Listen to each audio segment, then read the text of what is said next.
Hi friends, இந்த வீடியோவில் நம்ம என்ன பார்க்க போகிறோம்னு கேட்டிங்கன்னா HMTல ரேடியேஷன் பேஸ்டு ப்ராப்ளம் பார்க்குறோம். ஸோ அந்த ரேடியேஷன் பேஸ்டு ப்ராப்ளத்தில் இந்த மாதிரி ஷேப் ஃபேக்டர் பேஸ் பண்ண ப்ராப்ளம்னு பார்க்குறோம். இந்த மாதிரி ஷேப்ஸ் வந்து நிறையா கொஷினில் ரிப்பீட்டடாக வந்துகிட்டே தான் இருக்குது. ஸோ அதனால் இது தெரிஞ்சுக்கிட்டிங்கன்னா இது வந்து சேம் ஷேப்ஸ் தான், டைமென்ஷன்ஸ் மட்டும்தான் சேஞ்ச் ஆகிட்டு வரும்.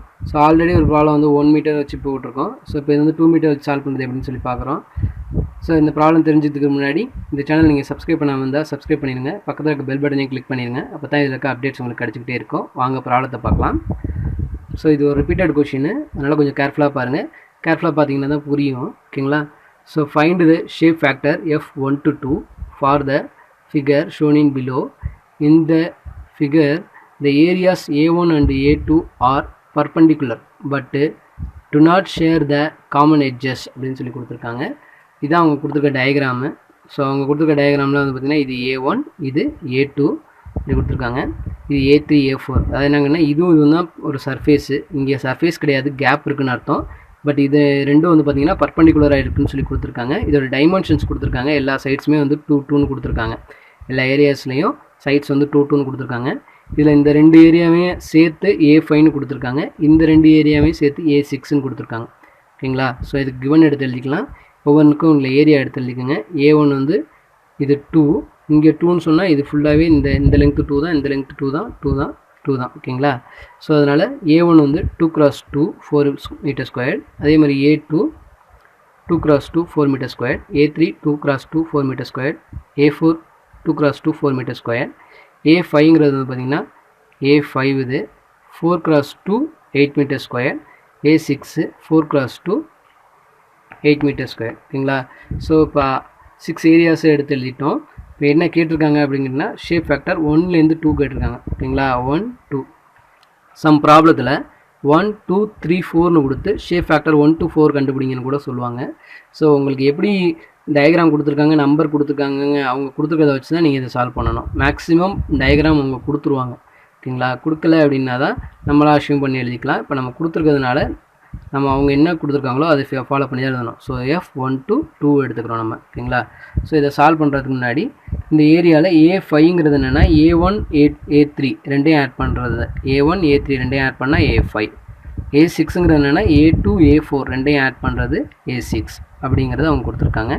ஸோ we know that அப்படின்னு சொல்லி நம்ம என்ன எடுத்துக்கணும்னா இந்த ரிலேஷன் பேஸ் பண்ணி எடுக்கிறோம். 5லேருந்து 6க்கு போன ரேடியேஷன் இந்த பிளேஸு, இந்த 5லேருந்து அதாவது இந்த 5 ஏரியாவிலேருந்து 6ங்கிற ஏரியாவுக்கு போன ரேடியேஷன் எப்படி இருக்கும் அப்படிங்கன்னா இந்த டோட்டல் ஏரியா 5லேருந்து 6க்கு போன ரேடியேஷன் எப்படி இருக்கும் அப்படிங்கிறீங்கன்னா இந்த A1லேருந்து 6க்கு போன ரேடியேஷனையும் A3லேருந்து 6க்கு போன ரேடியேஷனையும் ஆட் பண்ணால் வர்றது தான் 5லேருந்து 6க்கு போகிற ரேடியேஷன்.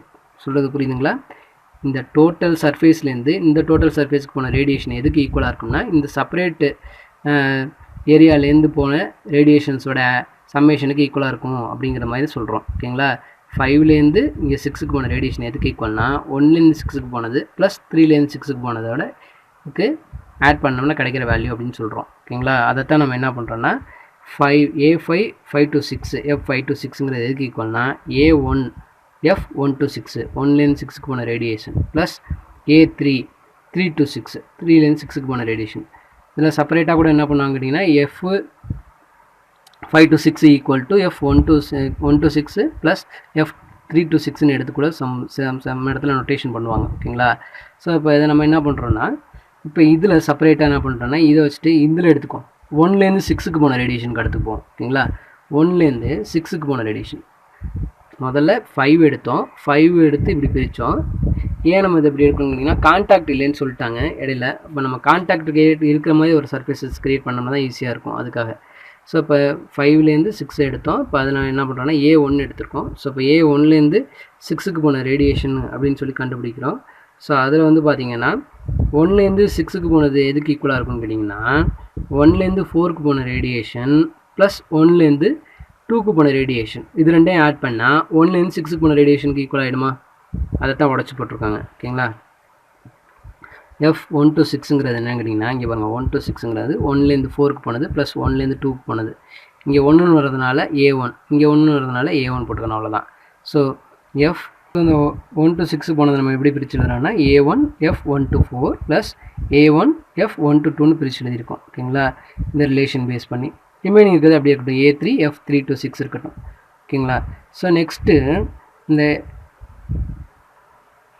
A12, அதாவது இந்த ஏரியா 1லேருந்து 4க்கு போன ரேடியேஷனை இன்னும் செப்பரேட் பண்ணி பிரித்து எழுதுறப்போ எப்படின்னா ஆகுங்கன்னா, இங்கே பாருங்கள் 1லேருந்து 4க்கு போனதுங்கிறது என்னங்கன்னா 5லேருந்து 4க்கு போனதுலேருந்து போன ரேடியேஷன் மைனஸு 3லேருந்து 4க்கு போன ரேடியேஷன் எடுத்திங்கன்னா அதாவது தெரியும். இப்போ வந்து பார்த்திங்கன்னா அதாவது A1லேருந்து 4க்கு போன ரேடியேஷன் அப்படிங்கிறது என்ன அப்படின்னு கேட்டிங்கன்னா, இந்த டோட்டல் 5லேருந்து 4க்கு போன ரேடியேஷனில் இந்த A3லேருந்து போன ரேடியேஷனை மைனஸ் பண்ணால் கிடச்சிருங்களா?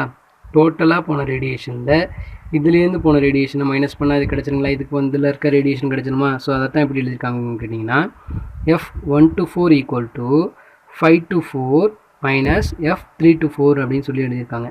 ஸோ அதில் இங்கே 5 வரதுனால இதுக்கு முன்னாடி வர்றது ஏரியா A5 வரணும், இங்கே 3 வரதுனால முன்னாடி வர ஏரியா A3 வரணும். ஷேப் ஃபேக்டருக்கு இங்கே ஃபஸ்ட்டு என்ன நோட்டேஷன் யூஸ் பண்ணுறோமோ கரஸ்பாண்டிங் ஏரியா இங்கே முன்னாடி வரும். செக் பண்ணிக்கோங்க வேணாம்.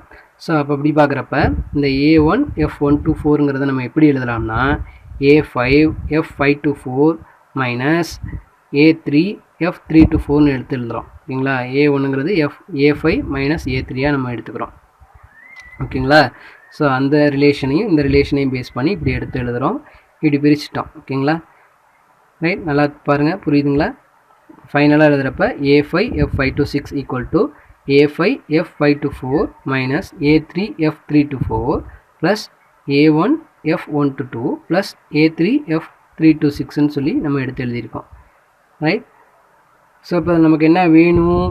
F1 to 2 வேணும். ஸோ இப்போ அதனால் இதை மட்டும் இங்கே ஒரு சைடு வச்சுட்டு ரிமைனிங்லாம் அடுத்த சைடு கொண்டு போயிடலாம், ஆப்போசிட் சைடு கொண்டு போயிடலாம். ஸோ நான் என்ன பண்ணுறேங்கன்னா இதை முன்னாடி வச்சுட்டு இதெல்லாம் அந்த பக்கம் கொண்டு போகிறேன். ஸோ அப்படி கொண்டு போகிறப்ப வந்து பார்த்திங்கன்னா இது மட்டும் பாசிட்டிவாக இருக்கும், இதெல்லாம் இந்த பக்கம் சைன் சேஞ்ச் ஆகி அந்த பக்கம் போயிடும். ஓகேங்களா, ஸோ அதை நான் எழுதுகிறப்ப வந்து பார்த்திங்கன்னா A1 F1 to 2 equal to A5 F5 to 6 அங்கே தான் இருக்குது. இங்கே இருந்த வேல்யூ திரும்ப அங்கே எடுத்துகிட்டு போயிடுறேன். Minus A5 F5 to 4 plus A3 F3 to 4 minus A3 F3 to 6ன்னு எடுத்து எழுதியிருக்கோம். இப்போ இதில் காமன் என்ன இருக்குது? A5 காமனாக இருக்குது, A5 காமனாக எடுத்துக்கோங்க. ரிமைனிங் எடுத்து எழுதிட்டோம். F5 to 6 F5 to 4 plus இங்கே A3 காமனாக இருக்குது, அதனால் A3 எடுத்துக்கோங்க. F3 to 4 F3 to 6 எடுத்து எழுதியாச்சு. இப்போ அதில் வந்து இந்த ஏரியா 1ங்கிற ஏரியாவை கீழே டிவைட் பண்ணிக்கோங்க. So A5 divide by A1, அதே மாதிரி இங்கே A3 divide by A1, remaining இருக்கிறத அப்படியே வச்சுக்கலாம். இதை ஈக்குவேஷன் 1ன்னு வச்சுக்கோங்க. ஸோ இப்போ நமக்கு என்ன தெரியும்? இது கண்டுபிடிச்சோம்னா நம்ம என்ன பண்ணிடலாம்? F1 to 2ங்கிறத கண்டுபிடிச்சிடலாம். ஓகேங்களா, ரைட். ஸோ படம் இப்படி இருக்குது, 1 2 3 4 5 6ன்னு இப்படி இருக்குது அப்படின்னா, படம் இப்படி இருக்குன்னா இது இப்படி தான் வரும். F1 to 2 வேல்யூக்கு இதுதான் ஃபார்முலா. அந்த ஃபார்முலாவை நம்ம க்ரியேட் பண்ணிவிட்டு அப்புறம் கண்டுபிடிக்கிறோம். ஓகேங்களா, ஸோ இப்படி தான் வரும். ரைட், ஸோ இதை நீங்கள் மனப்பாடம் கூட பண்ணிக்கலாம், ஒன்றும் ப்ராப்ளம் கிடையாது. ஓகேவா, சொல்கிறது புரியுதுங்களா? இங்கே பாருங்கள் 1 2 4 3 வந்துச்சுன்னா நல்லா பாருங்கள், A1 2 3 இந்த நொட்டேஷன் நம்பர் மாறிச்சுன்னா இங்கே மாறி போயிடும். 1 2 3 போட்டிருக்கிறது மாறிச்சுன்னா இங்கே போட்டிருக்க A1 2 3 மாறிடும். ஓகேங்களா, ஸோ அப்போ அதனால் அதை தெளிவாக பார்த்து வச்சு புரிஞ்சுக்குங்க. இல்லை நான் புரியுதுன்னா நீங்கள் நீட்டாக என்ன பண்ணலாம் அப்படின்னா இதை அப்படியே கொண்டு வரலாம், டிரைவ் பண்ணி கொண்டு வரலாம். ஸோ இப்போ இதுக்கு வந்து பார்த்திங்கன்னா ஷேப் ஃபேக்டர்ஸு, இப்போ இந்த 4 ஷேப் ஃபேக்டர்ஸும் கண்டுபிடிக்கணும். ஏன்னா இந்த ஏரியாஸ்லாம் தெரியும், A1 தெரியும், A2 தெரியும், A1லேருந்து A6 வரைக்கும் நமக்கு தெரியும். ஸோ இந்த ஷேப் ஃபேக்டர்ஸ், இந்த 4 ஷேப் ஃபேக்டருக்கு தெரிஞ்சு கண்டுபிடிச்சிட்டோம் அப்படின்னா இந்த F1 to 2 வேல்யூ கண்டுபிடிச்சிடலாம். ஓகேங்களா, ஸோ அதில் வந்து பார்த்திங்கன்னா இது எப்படி கண்டுபிடிக்கணும்னா நம்ம HMT டேட்டா புக்கை யூஸ் பண்ணி தான் சால்வ் பண்ணணும். HMT டேட்டா புக் யூஸ் பண்ணி சால்வ் பண்ணுறப்ப வந்து பார்த்திங்கன்னா 2 மெத்தடில் சால்வ் பண்ணலாம். ஃபஸ்ட்டு ஒரு மெத்தடை சொல்கிறேன், பர்பண்டிகுலர் ரெக்டாங்கிள்ஸ் பேஸ் பண்ணி ஃபஸ்ட்டு சொல்கிறேன், அதுக்கப்புறம் பர்பண்டிகுலர் ஸ்கொயர் பேஸ் பண்ணி இன்னொரு மெத்தடை சொல்கிறேன். ஓகேங்களா, ஃபஸ்ட்டு வந்து ரெக்டாங்கிள் பேஸ் பண்ண மெத்தடில் என்னன்னு கேட்டிங்கன்னா இப்படி இருக்கும். அதாவது ரேடியேஷன் கண்டென்ட்டில் போய் ரேடியேஷன் செக் பண்ணிங்கன்னா ஷேப் ஃபேக்டர் இருக்கும், அதுக்கு வந்தீங்கன்னா இங்கே வந்துடலாம். ஸோ இந்த மாதிரி இருக்கும். நம்ம கொடுத்துருக்க டயக்ராமும் இதுவும் இருக்குது. ஓகேங்களா, இந்த மாதிரி நம்ம டயக்ராம் இருக்குன்னு வச்சுக்கோங்க. இது ரெக்டாங்கிள் சொல்லியிருக்காங்க, பர்பண்டிகுலர் ரெக்டாங்கிள் சொல்லியிருக்காங்க. நமக்கு வந்து பர்பண்டிகுலர் ஸ்கொயர்னு சொல்லியிருக்காங்க. எல்லா ஸ்கொயரையும் வந்து நம்ம ரெக்டாங்கிளாக எடுத்துக்கலாம். இந்த ரெக்டாங்கிளில் இது ஒரு ஏரியா, இது ஒரு ஏரியா, இது ஒரு லெங்க்த்து, இது ஒரு லெங்க்த்து, இது ஒரு வித்து எல்லாத்தையும் காமனு. ஸோ இப்படி கொடுத்துருக்கப்ப வந்து பார்த்திங்கன்னா இங்கே Z value L2 divide by B, Y value L1 divide by Bன்னு சொல்லி கொடுத்துருக்காங்க. ஸோ இது எதுக்குன்னு கேட்டிங்கன்னா இந்த Z, Yயை வச்சு நம்ம ஷேப் ஃபேக்டர் வேல்யூ கண்டுபிடிச்சிக்கிறதுக்காக. ஸோ ஷேப் ஃபேக்டர் வேல்யூ இந்த டேபிள்ஸில் இருக்குது. இஜெட் ஒய் வேல்யூ இதில் இருக்குது, இஜெட் வேல்யூ இதில் இருக்குன்னா கரஸ்பாண்டிங் வேல்யூ கண்டுபிடிச்சிங்க அப்படின்னு கேட்டிங்கன்னா அதுதான் நமக்கு ஷேப் ஃபேக்டர் வேல்யூ. ஓகேங்களா? ஸோ அதை தான் இங்கே நான் நோட் பண்ணியிருப்பேன். இது வந்து L1 L2 B வேல்யூ, இஜெட்டுக்கு வந்து ஃபார்முலா, ஒய்க்கு வந்து ஃபார்முலா. இங்கே வந்து பார்த்திங்கன்னா நமக்கு ஒய் வேல்யூ இங்கே இருக்குது, ரைட்? அதோட வேல்யூ கரெக்டாக நம்ம இங்கே கண்டுபிடிச்சிட்டோம் அப்படின்னா இங்கே அதே மாதிரி இஜெட் வேல்யூ இங்கே கண்டுபிடிச்சிட்டோம்னா கரஸ்பாண்டிங் ரெண்டு வேல்யூ மீட் பண்ணுற பாயிண்டில் வர்றது தான் எஃப் வேல்யூ, ஷேப் ஃபேக்டர். ஓகேங்களா? ஸோ இப்போ நம்ம என்ன பண்ணுறோம், ஃபஸ்ட்டு ஷேப் ஃபேக்டர் 5 to 6 கண்டுபிடிக்கிறோம். இங்கே என்ன ஆர்டரில் வந்துட்டு இருக்கோ அப்படியே போனோம்னா ஈஸியாக இருக்கும். 5 to 6 கண்டுபிடிப்போம், அப்புறம் 5 to 4 கண்டுபிடிப்போம், 3 to 4, 3 to 6 அப்படியே கண்டுபிடிச்சிருப்போம். ஓகேங்களா? இப்போ 5 to 6 கண்டுபிடிக்கிறதுக்கு 5 to 6 முதல்ல எடுத்துக்கணும். A5 A6.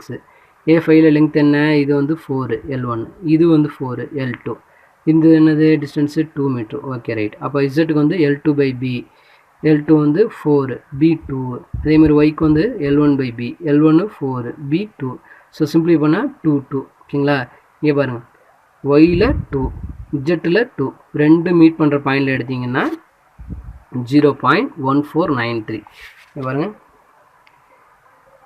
ஒயில் 2 இங்கே இஜெட்டில் 2.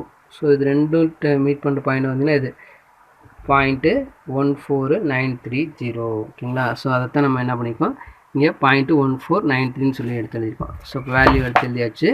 F5 to 6 0.14930. ஸோ இது கண்டுபிடிச்சிட்டோம். நெக்ஸ்ட் வந்து பார்த்தீங்கன்னா F5 to 4, 5 to 4க்கு area 5 area 4, இதோட லெங்க்த்து 4, இதோட லெங்க்த்து 2. ஸோ L1 4 L2 2, இங்கே B வந்து பார்த்தீங்கன்னா 2. ஸோ இதை சிம்பிளை பண்ணி அதே மாதிரி Z = L2/B, Y = L1/B, value substitute பண்ணுங்கள். 2/2, இங்கே 4/2, இங்கே 1 2 வந்துருச்சு. ஸோ இங்கே Y வந்து 2, Z வந்து 1. ஸோ கரஸ்பாண்டிங் வேல்யூ எடுத்திங்கன்னா டேபிளில் 0.11643 வந்துருச்சு. ஸோ அதை எடுத்துக்கிட்டோம் shape factor F5 to 4. Next அதே மாதிரி வந்து பார்த்திங்கன்னா for shape factor F3 to 4. So இது எடுத்து எழுதுறப்ப ஏரியா 3 ஏரியா 4. ஸோ இது லெங்க்த்து 2 2, இங்கேயும் 2. ஸோ இதை சிம்பிளை பண்ணுங்கள். இஜெட் வந்து பார்த்திங்கன்னா L2/B 2/2 = 1, ஒய் வந்து L1/B 2/2 = 1. ஸோ 1 1 ரெண்டுமே 1, ஒய்லேயும் 1 இஜெட்லேயும் 1, ரெண்டையும் வேல்யூ மீட் பண்ணுற இடம் பார்த்தீங்கன்னா 0.2004. ஓகேங்களா? F3 to 4 வேல்யூ இதுவும் எடுத்துட்டோம். ஸோ இன்னும் ஒன்றே ஒன்று இருக்குது. என்ன இருக்குது பாருங்கள், இன்னும் ஒன்றே ஒன்று இருக்குது. என்ன இருக்குன்னா F3 to 6 மட்டும் கண்டுபிடிக்கணும். F3 to 6 மட்டும் கண்டுபிடிக்கணும். அதுக்கு area 3 area 6. So area 3 area 6, length 2 4, L1 L2, B வந்து 2. Okay, equal to 2. So Z = L2/B, so Z = 2, Y = 1. So value எடுத்திங்கன்னா Z 2, இங்கே Y 1, ரெண்டு மீட் ஆகிற பாயிண்டில் இருக்க வேல்யூ என்ன கேட்டிங்கன்னா 0.23285. ஸோ இதுதான் shape factor 3 to 6. F3 to 6 = 0.23285.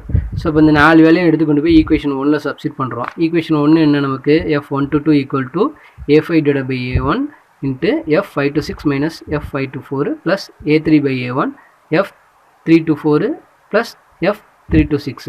So இப்போ வேல்யூ சப்ஸ்டிட் பண்ணுங்கள். A5 வந்து 8, A1 வந்து 4, F5 to 6 சப்ஸ்டிட் பண்ணுங்கள், 5 to 4 சப்ஸ்டிட் பண்ணுங்கள். இதெல்லாம் நம்ம இங்கே கண்டுபிடிச்சிட்டோம். அதே மாதிரி A3 வந்து 4, A1 4, வேல்யூ சப்ஸ்டிட் பண்ணுங்கள். ஓகேங்களா? ஸோ இப்போ சப்ஸ்டிட் பண்ணுறப்ப இது வந்து 8/4 டிவைட் பண்ணோம்னா 2 வந்துருச்சு. இதை சிம்பிளை பண்ணோம்னா 0.03287 கிடச்சிருக்கு. ஸோ இதை சிம்பிளை பண்ணுறப்போ 4/4 1 வந்துருச்சு. இதை சிம்பிளை பண்ணோம்னா நெகட்டிவ் வருது, -0.03281 வருது. ஸோ இதை சிம்பிளை பண்ணுறப்ப வந்து பார்த்திங்கன்னா இது ரெண்டையும் மல்டிப்ளை பண்ணிக்கோங்க. 0.06574 வருது. இதை மைனஸ் கொண்டாந்துருங்க, நெகட்டிவ் கொண்டாந்துருங்க, -0.03281 வந்துருச்சு. ஸோ F1 to 2 = இதை சிம்பிளை பண்ணோம்னா 0.03293 வந்துருச்சு. ஓகேங்களா? ஸோ இதுதான் வந்து final answer, right? F1 to 2 = 0.03293. இதுதான் ஆன்சர். உங்களுக்கு நான் இன்னொரு விஷயம் சொல்கிறேன். ஸோ இப்போ இதே மாதிரி இன்னொரு ப்ராப்ளம் கூட நம்மள்கிட்ட இருக்குது. இந்த டைமென்ஷனில் வந்து பார்த்திங்கன்னா 2 மீட்டர்ஸ்க்கு பதிலாக 1 மீட்டர் அப்படி வச்சுருந்தோம்னா இது எல்லா டைமென்ஷனுமே சேமாக இருந்துச்சு. இப்போ இந்த 1 இங்கே 2 2ன்னு கொடுத்துருக்கிறதுல 1 1ன்னு கொடுத்தாங்கன்னாலும் நமக்கு வந்து ஆன்சர் சேமாக தான் வரும். அதே 3 3ன்னு கொடுத்தீங்கனாலும் ஆன்சர் சேமாக தான் வரும். செக் பண்ணி பார்த்துக்கோங்க. ஓகேங்களா? ஏன்னா சிம்பிளிஃபிகேஷன் பண்ணுறப்ப சேம் வேல்யூஸ் தான் வரும். ஸோ இப்போ இதே ப்ராப்ளத்தை இன்னும் ஈஸியாக சால்வ் பண்ணுறதுக்கு இன்னொரு மெத்தட் இருக்குது. ஸோ அது என்ன அப்படின்னு கேட்டிங்கன்னா, another method another method என்னன்னு கேட்டிங்கன்னா இது வந்து ரெக்டாங்குலர் பிளாக்ஸுங்கிறத விட என்ன சொல்லியிருக்காங்க நமக்கு ப்ராப்ளத்தில் இது வந்து perpendicular but do not share the common எட்ஜஸ்ன்னு சொல்லியிருக்காங்க. இது வந்து 2x2 வரதுனால ஸ்கொயராகவே எடுத்துக்கலாம். ஓகேங்களா? ஸோ அப்போ அதனால் வந்து பார்த்திங்கன்னா 2x2 வரதுனால ஸ்கொயராக எடுத்துக்கலாம். ஸோ இது அதர் மெத்தடில் சால்வ் பண்ணால் என்ன எப்படி சால்வ் பண்ணலாம் அப்படின்னு கேட்டிங்கன்னா இதே டேட்டா புக்கில் இன்னொரு இப்போ இந்த நோட்டேஷன் பார்க்குறீங்க பார்த்தீங்களா? ஸோ இந்த ரெக்டாங்குலர்ஸ் பர்பெண்டிகுலர் ரெக்டாங்குலர்ஸ் பார்க்குற இடத்துல இங்கே நம்ம பர்பெண்டிகுலர் ஸோ இந்த டேபிள் யூஸ் பண்ணிங்கன்னா இந்த ப்ராப்ளம் இன்னும் ஈஸியாக சால்வ் பண்ணலாம்.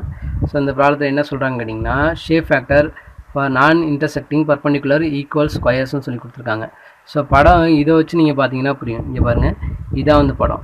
இது வந்து பர்பெண்டிகுலர் ஸ்கொயர்ஸு. இங்கே ஏரியாலாம் ஏரியாங்கிறது இதில் வந்து பார்த்திங்கன்னா லென்த்து வித்து வந்து பார்த்திங்கன்னா ஏஏன்னு கொடுத்துருக்காங்க. ஸோ இது ரெண்டுக்கும் உள்ள கேப் வந்து பார்த்திங்கன்னா இங்கே இருக்கிறது வந்து எஸ், இங்கே இருக்கிறது வந்து சின்னு கொடுத்துருக்காங்க.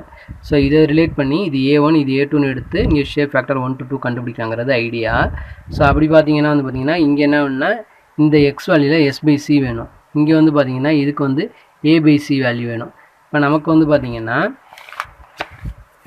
இந்த ப்ராப்ளத்தில் இங்கே பாருங்கள் AA SC வேணும், A2 A1, SCயில் வந்து பார்த்திங்கன்னா S வந்து 2 எல்லாமே 2 இருக்கிறதுனால 2/2 1, இங்கேயும் வந்து பார்த்திங்கன்னா 2/2 1.